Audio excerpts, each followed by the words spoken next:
Have you ever changed your mind about something? A couple months ago, I was watching yet another disappointingly mediocre Disney movie, Strange World. From the moment the first trailer dropped, it was obvious that everyone, including Disney themselves, is going to forget about this movie's existence. And that's pretty much what happened, for good reason. It's the type of movie that, upon first watch, has nothing going for it. The plot is really your standard adventure story kind of thing. I would give you a spoiler warning, but this movie is actually better with spoilers. I genuinely believe that in order to enjoy the movie, you need to know what the twist is, or else you're gonna be confused the entire time. Avalonia is a city surrounded by mountains. For whatever reason, the people in the city have never been able to leave and discover whatever is beyond the mountains. Avalonians use this thing called Pando as their fuel, but one day suddenly Pando stops working. They want to find out why it stopped working, so a team of protagonists follow the Pando routes to figure out what is causing it to lose its fueling powers. The story has a twist, but it's something that you don't know about until near the end of the story, and because of that, most of the time you're just following this generic cast, going through this generic story, discovering this generic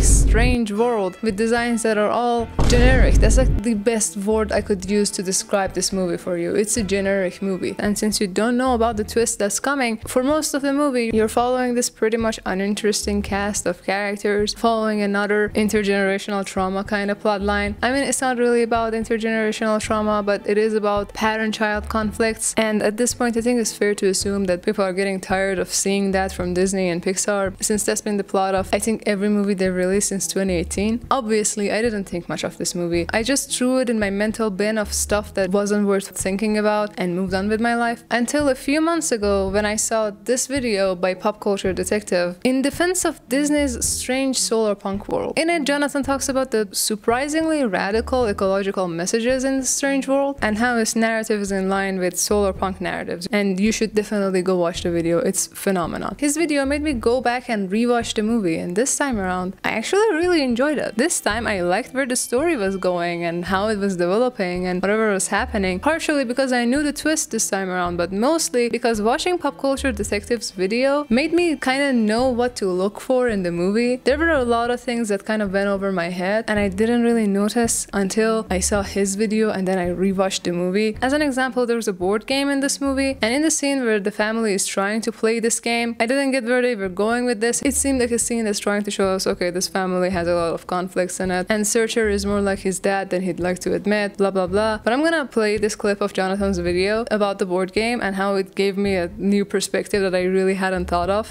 Time's up. Okay, fine. It's dead. See? You killed it. That's what I'm talking about. Just like we saw during that game of Primal Outpost, the goal of ecological sustainability is self-evident to younger people. For the 27th time, there are no bad guys. The objective isn't to kill or destroy monsters. You're just supposed to build a working civilization utilizing the environment around you. But the older generations express confusion and frustration at the idea. Yeah, I don't get this game. Me neither. Oh, come on. It is not that complicated. And no bad guys? What kind of game has no bad guys? That's just poor storytelling. Okay, you know what? You want bad guys? Fine. You two are the bad guys. They're stuck in their ways, comfortable in their lifestyle, and they can't fathom making the sacrifices necessary to solve the crisis. The real villain in this story isn't a person. It is, instead, a rigid worldview that refuses to accept the need for change.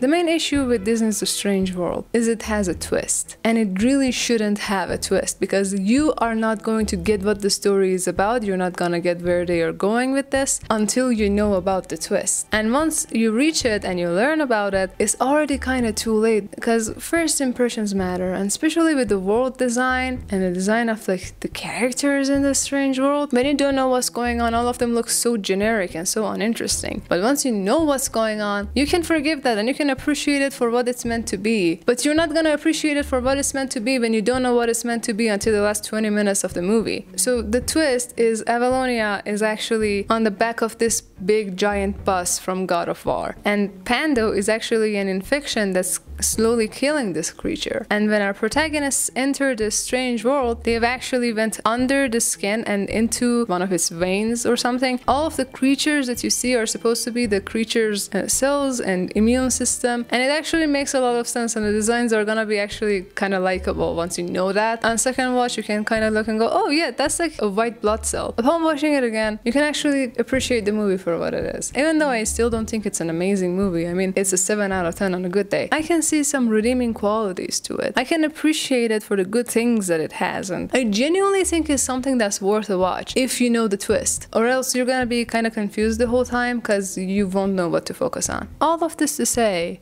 have you ever felt like you need a guide to enjoy a movie? And this is not something that's specific to movies, it can happen to anything, any piece of media. It can be a video game or a song or a book or whatever. It's just sometimes when you watch it on your own, you just don't get it. And this is not a you issue. It's not that you just don't get it, but other people do. It's that majority of people kind of don't get it. Majority of people would look at it and go, huh, that's it.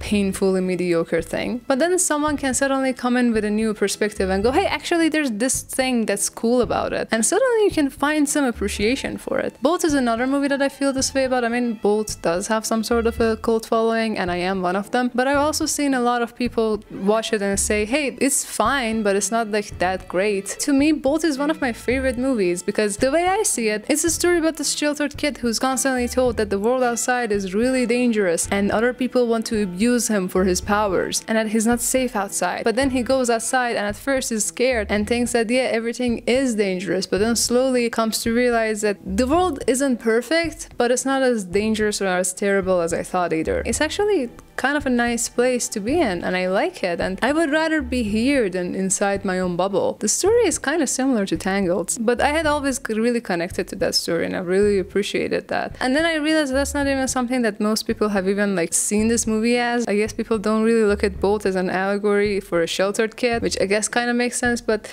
that's how I saw it. I think what separates an amazing piece of art from an average with some redeeming qualities piece of art is how easily the audience can pick up on these messages and these themes. Take The Incredibles as an example. That's a movie where you can write an entire character study on every single character that appears in the movie. You can write hour-long essays about every line of dialogue in that movie, and that's on top of the movie being amazing. So most people will enjoy it, and then if they see someone overanalyzing a certain aspect of it, you will only have more appreciation for the movie. Like those different aspects that are also really cool are just cherries on top of this really amazing, awesome cake. But with a lot of other pieces of media that aren't as amazing, maybe the movie itself isn't perfect, but there are still a lot of redeeming qualities that if YouTube algorithm one day blesses you with an obsessed fan's video on it, you're gonna end up really enjoying it. Another thing that I think kinda needs a guide for you to enjoy it is the Horizon series. Let me tell you something. Let me tell you something. All right. Let me tell you something. Let me tell you something. So many people say the Horizon is a painfully average series or that it's really not that good, but it is. I've always really enjoyed the lore, and I always find the story of what happened before humans basically went extinct really compelling. And even though that's a big part of the story, it's not something that people put a lot of emphasis on. Most of the time the focus is on present day and what's going on, and even then the focus really isn't where it should be. Like with the sequel, people saw one line of Aloy being kind of a dickhead and just decided that Aloy hates men, which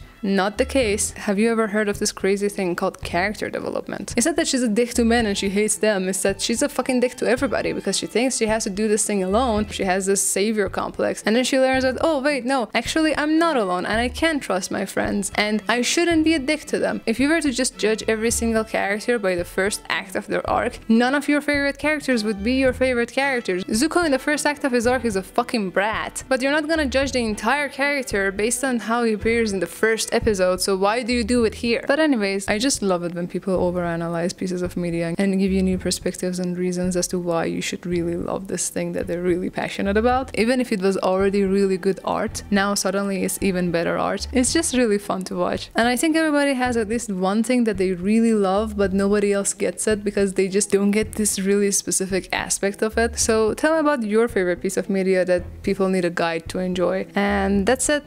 Bye!